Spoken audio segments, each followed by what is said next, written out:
Welcome to your first training section. Look, my intention with this training is what you just learned in episode 1. You learned the 3 mistakes that's preventing you from seeing results. We're going to practice and how not to do this and what to do instead. So that's why this training is extremely important.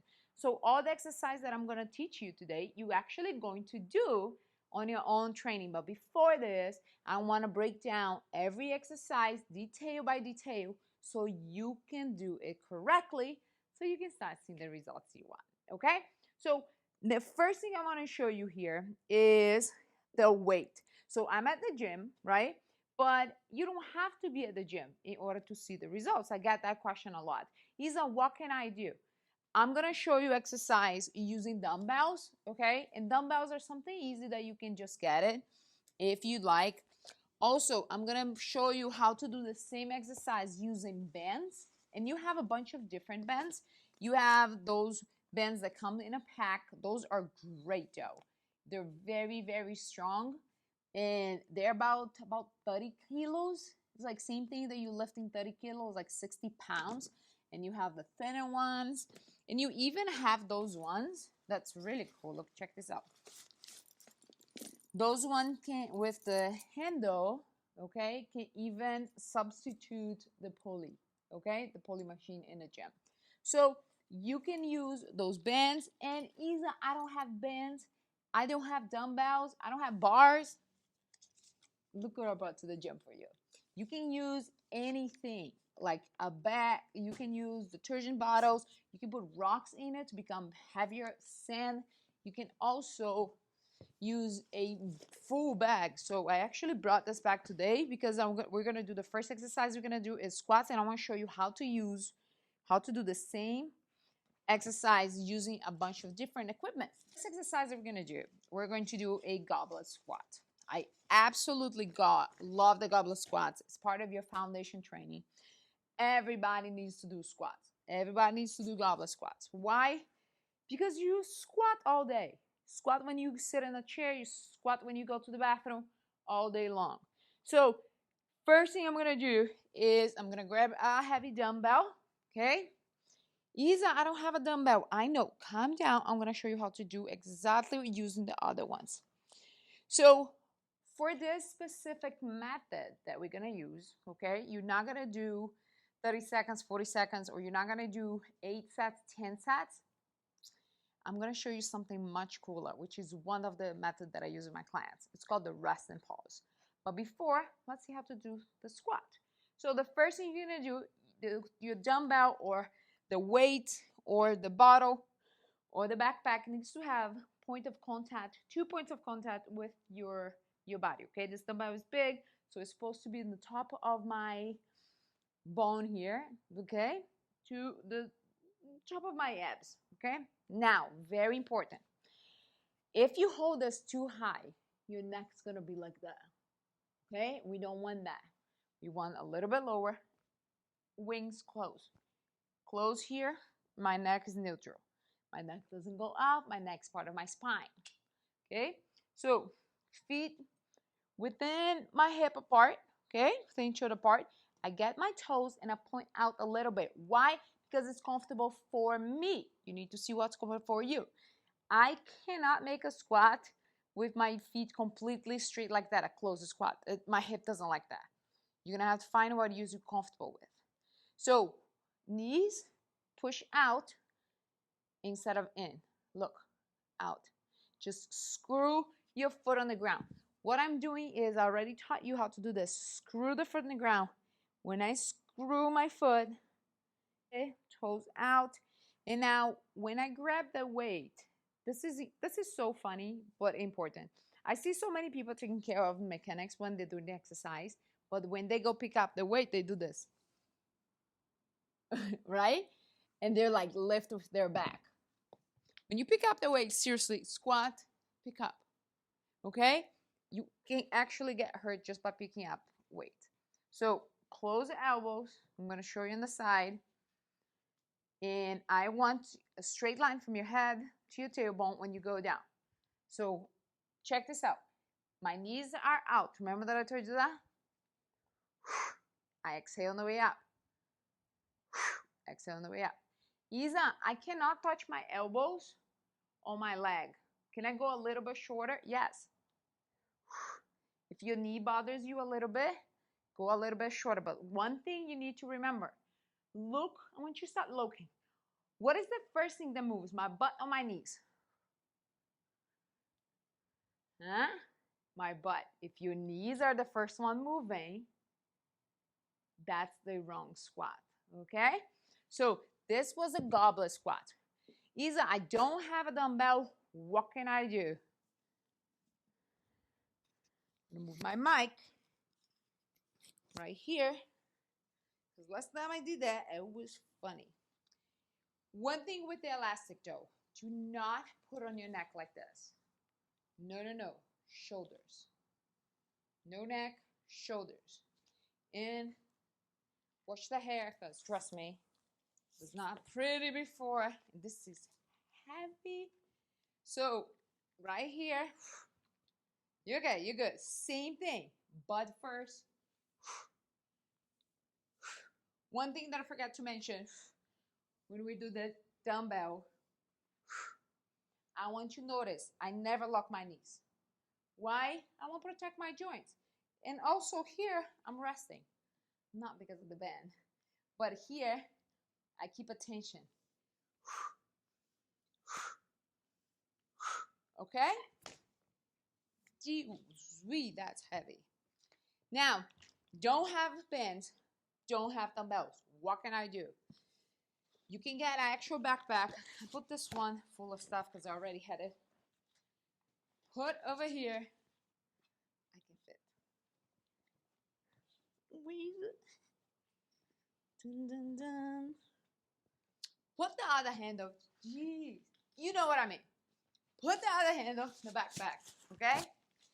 Use detergent bottle. And you're gonna go. Same way. Okay? Same way. Now, are you ready for the method? Okay. The way we're gonna do this is you're not gonna, like I said, it's gonna be a special method that I use with my clients that I actually love this method. It's called the rest and pause method. The rest and pause method, you're going to do between 10 to 12 reps. You're going to take a 10 seconds rest, not a 20 seconds, not get my phone and send a text message seconds, 10 seconds. And you're going to get the same weight that you had, one of the three options, and you're going to do it again. And then once you finish, you're going to do it again, okay? Rest and pause, you're going to perform 10 to 12 reps, okay? But there's a catch. You need to be very, very tired between 8 reps and 12.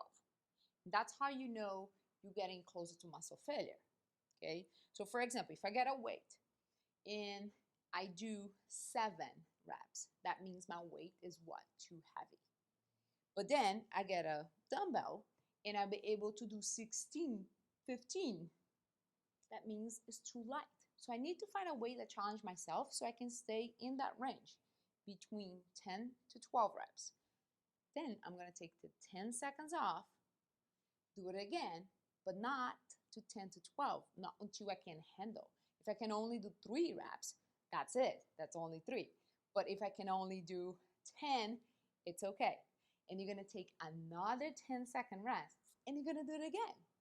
Okay? So all the 3 times, it's just 1 set. Are you ready? Okay, I'm going to show you in practice how that works. So I'm going to get a weight. Remember, picking up on the floor in the right way. So I'm going to perform about 10 to 12 reps. And I'm going to tell you how you feel. Exhale on the way out. See, I don't lock my knees. 6, 7, start burning, but don't stop now.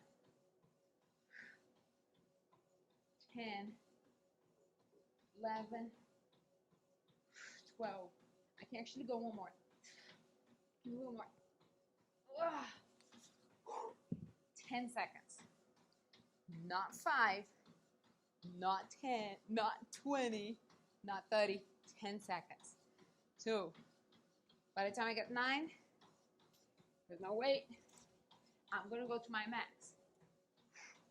Normally, if the weight really challenges you, you're not gonna be able to do more than 12. Now, check this out. I'm taking about 3 seconds to go. Take about 3 seconds to go down. 1 second to go up.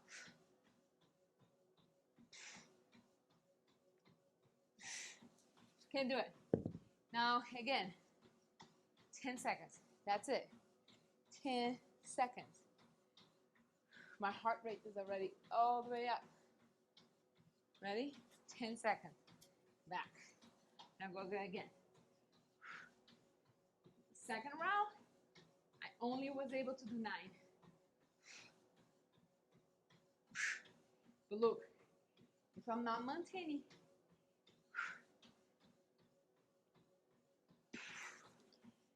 what was that, 7? That's it. This is 1 set. Look, I did 3 times, okay?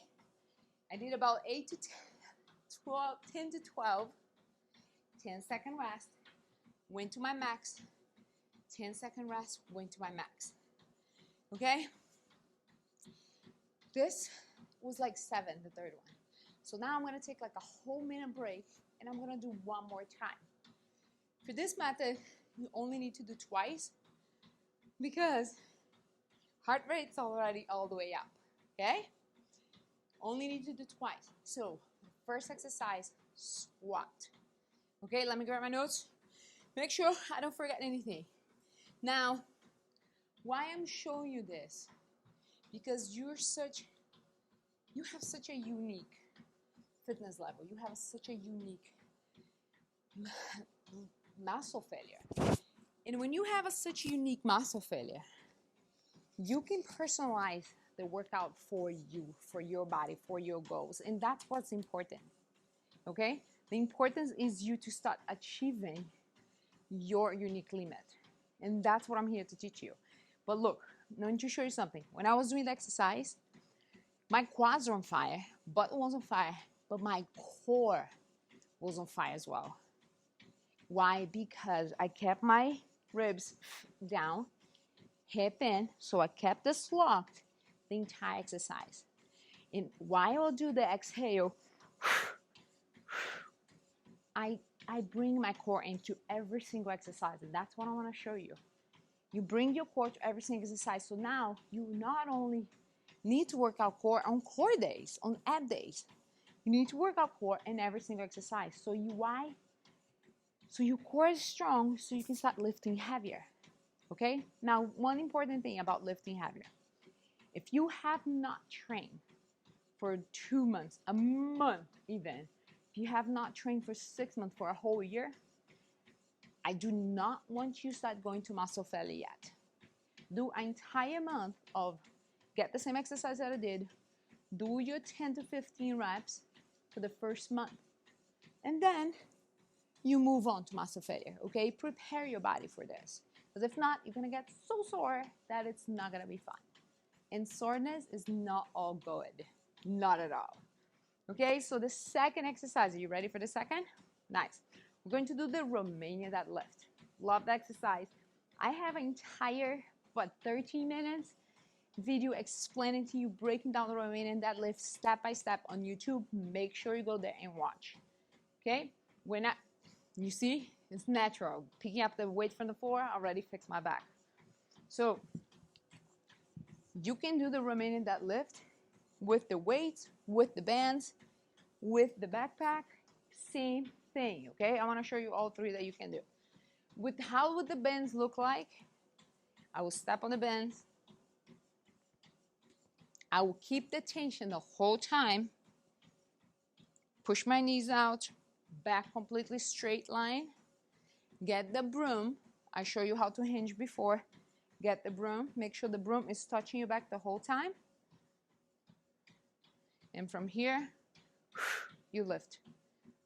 Same way you were lifting the dumbbells. The Romanian deadlift is a hip dominant exercise. That means your hip is gonna do the work.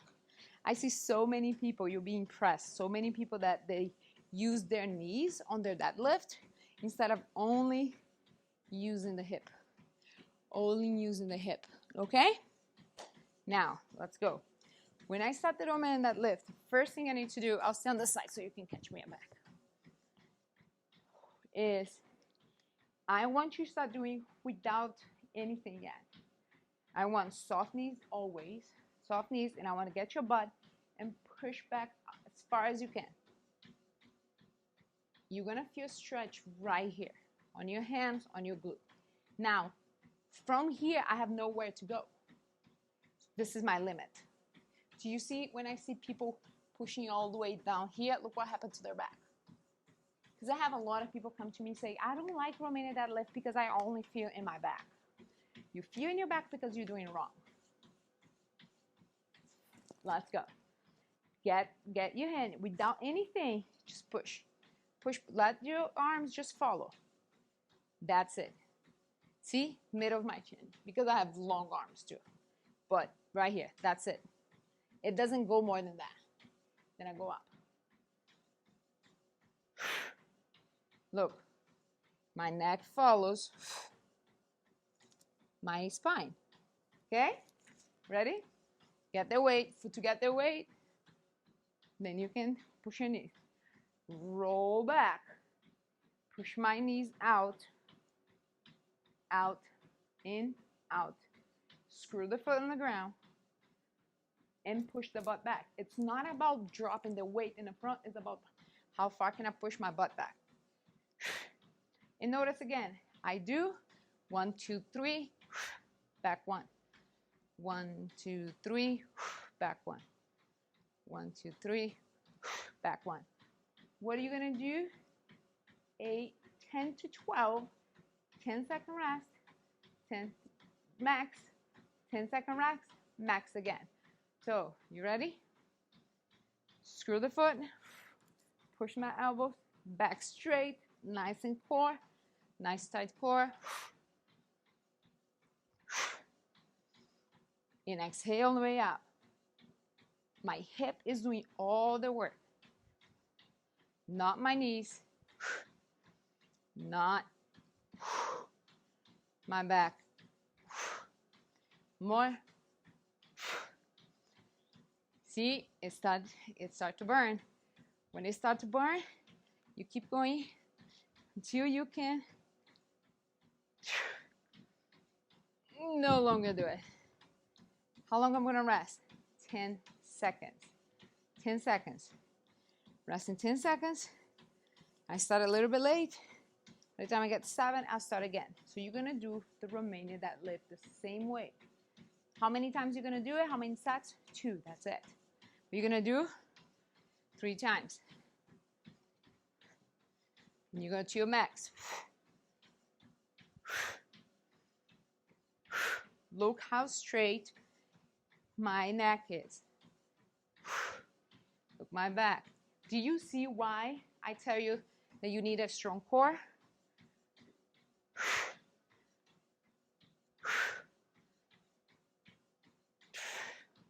That's it. 10 seconds. Do you want to do it again? These are what we do if I had a backpack. Same thing. Backpack here. I can even put a broom, tie the bag inside on the broom, and just drop again. 10 seconds, go. And you're gonna go to your max. Do you see how important it is to learn instead of making, hold on, the parrot mistake where you just follow the other instruction on instructor on the TV on YouTube, and you don't understand what you're doing. You don't understand that to Romanian deadlift is actually not pushing here, it's pushing here. When you start understanding how your body works, you start working the muscle that you're supposed to work. Ready? Lisa, do I need to lift heavy? Look, you're going to pair the weight with the food that you're eating. and you're not gonna get bulky. But if you start lifting really heavy and you don't watch what you eat, and you start eating a lot, because once you start lifting heavy, you're gonna feel more hungry, okay? Then you're gonna start getting bulky. So if you're the type of person that are afraid to lift heavy because you get bulky, it's because you're eating, probably because you're eating too much, okay? You're eating way too much, that's why you gain weight. It's not gonna be a lot of muscle at first, it's more gonna be a lot of weight, a lot of fat, okay? So now, let me see my notes. Okay, now the next exercise is the sumo squat. It's a different type of squat, but I'm gonna show you exactly how we do this. The difference between the squat and the sumo squat is because the squat, I had about hip width apart, right? But the sumo, I'm gonna lift a little bit more. My toes are a bit out. Now, one thing is important, I want you to come to my knees and see this. When I'm going for the sumo, I want my knees out. See, my knee aligned to my toe. Knee and toe aligned. I don't want my knees here. Okay, I want your knee out. And I want you, when you go up, I want you to keep that rotation. When you go out, you keep the rotation. So you're like pretty much opening like this. You see, there's a more glute activation when you do sumo. Now, I love this holding position. It's called the goblet position. Nice and wide. Now I want you to do something for me. Go here, push your butt out. As soon as you push out, I want you to touch your butt and see if you're like activated. See if it's getting harder. Okay, but if I relax, nothing. Activated. Activated, go down, a little bit more up. So what's happening here? You're using more of your glute, pushing the knee out the entire time. You're using the inside part of your legs as well. I can actually feel. And you're going to do the same thing. What is the same thing? Is a 10 to 12, 10-second rest, max, 10 seconds, max, rest. Enjoy. Do this twice. That's it. So right now we did the squat, which is a knee dominant exercise. The Romanian deadlift, which is a hip dominant exercise. Now the sumo squat. For the last one, almost done, last one. You're going to do, let's go over there to that bench. You're going to do a hip lift. And you don't need equipment for this one, because trust me, this is gonna be hard. Come on. So for the hip lift, this bench is a little bit higher for me, but I want you to get your couch or chair that you can use. And you're going to put the back, your scapula, you're gonna put it over here, and you're gonna put your toes out. And when you go up, you have a straight line. See, I thought the bench that I have is too high, but the idea is to have a straight line from your knee to your shoulders, and you bring it back here. Now, remember what I told you about? I taught this before a lot of times. Bring the hip in. So my hip is relaxed. Now my hip in and zipped. My rib cage are down. That's a huge secret about the hip rib cage down. Don't let your rib cage out like this. Bring them down. The whole time. Whole time. Now, if this is too light, you can get that backpack and put you on your lap. Be careful to don't fall though. It's heavy. You can even do this. Knee. You can even put your hand here because I don't want you holding yourself anyways. But try with the toes out. Isa, how much do I have to do? Same thing. We're doing the rest and pause. See, when you have a method like this, it's so much easier to follow. Instead of just going to the gym and going everywhere and looking like the duck who tried this, who tried that, who tried that class, who tried. Just have a method, have a plan every time you walk into the gym. Have have something directed. Okay, that's why I'm here. That's why I have to show you the thing that I need for you. Now let's go back a little bit. Remember, we're doing the resting pause. You're going to muscle failure. If you haven't not trained in a while, okay, even in 2 months, in a month, I want you to start slow. Don't need to go to the muscle failure, but go push a little bit, but make sure you're walking tomorrow, okay? Now, we did the squat. You did the Romanian deadlift. You did the sumo squat and the hip lift. Those are your 4 exercises for today. You're gonna do 2 sets of each, but it's like 3 sets of each, right? Because it's the rest and pause method. You're gonna do 10 to 12. Take 10-second break. Go to your max. 10-second break. Go to your max. Rest for a whole minute if you need. Then go again. Then you stop, move on to the second exercise. Now, if you have any questions about this training, okay, I'm excited, super excited to see you on Wednesday. If you have any question about this training, put in the Facebook group, tag your photo, sweaty selfie. I want to make sure you're doing this. Post on social media. Look, the more we share what we're doing, easier it's to stick to the plan. People hold us accountable, and that is a great, great idea. Now, one thing is, I really want you to start understanding and realizing that you need a training, that you know what to do and how you can personalize that training for you. Because when you do this, you can go to your individual fitness level, so you can start pushing. So it's you competing to yourself. You're not competing to me. You're not competing to the Insta girl. Okay? You're competing to yourself. Now, I'm excited about this week. This is just the first training. Post on the Facebook group. Tag me on Instagram. Let me know how was it. Let me know how you did in the training. Let me know what kind of equipment did you use. Did you use the dumbbells? Did you use the bands? Did you use the equipment that you had around the house? If you need to put that backpack full of books, go for it. Start pushing your limit, as long as if you can hold the proper posture the entire time. Because mechanics is our number 1 rule here. Okay? I hope you like this class. Hey, I'll see you Wednesday for the episode 2, where I'm going to teach you the 5 results accelerator. The first episode, I taught you the 3 mistakes, right? Now I'm going to teach you the 5 things that you need to absolutely be doing. I'll see you later.